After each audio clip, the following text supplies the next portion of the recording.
Hey guys, so ExpressVPN and NordVPN. What's the difference between them? In my personal experience, after spending quite a lot of time testing both, I would say that ExpressVPN is very focused at just being the best VPN possible, consistently gives really good speeds and stable connections, whereas NordVPN is kind of a jack of all trades, master of none. It does a little bit of everything, but it doesn't do any one thing as good as a dedicated application would. Now, I'll have a lot more information about both of these VPNs in the description below, but for example, NordVPN right here in their dashboard has three different things going on. On the left side, you have your VPN. Here you have your Threat Protection Pro add-on, which is kind of like a mini antivirus. And on the bottom right, you have Dark Web Monitor, which monitors the internet to see if any of your personal information has been leaked out over the internet. Now, while their VPN is quite solid, you do get 120 plus countries to connect to. You have specialty servers for things like connecting to the Onion network and P2P servers for file sharing and torrenting.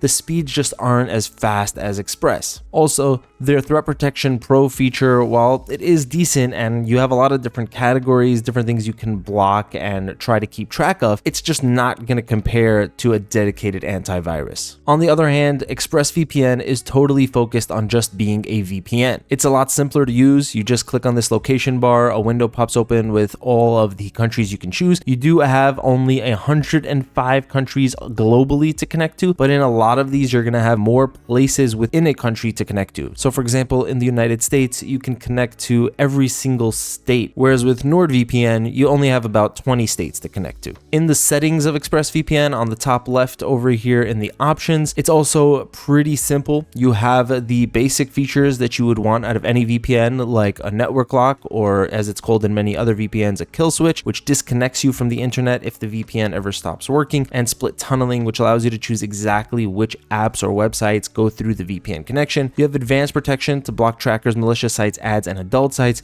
and you have the protocol, which is how the VPN connects to the internet. This is a big part of what makes ExpressVPN so fast because it's the only one with the lightweight UDP protocol, which they built themselves. But that's pretty much it. Most of what ExpressVPN does, all their sophisticated technology, goes on behind the scenes. All you need to do is just click on a server and get access to content from all over the world and get that added privacy and security that comes with a VPN. Speaking of which, both Express and NordVPN have a no logs policy, meaning that they commit to keeping no records of internet activity from their users, and they've both backed that up by bringing in big auditing firms like Deloitte, PwC, and KPMG to check out their systems and verify that. NordVPN has done 5 security assessments as of now, but ExpressVPN has done way more. Ultimately, which one is going to be right for you comes down to your needs. If you're somebody who wants a lot of different features, you may need to do things like connect with a VPN to the Onion network, and you also might want to use it as your antivirus and to keep track of any leaks over the internet, then NordVPN is definitely the one I would go with. But if you're just looking for a really solid VPN, then personally I would recommend Express. That's the VPN I use on a daily basis and the one that I keep coming back to.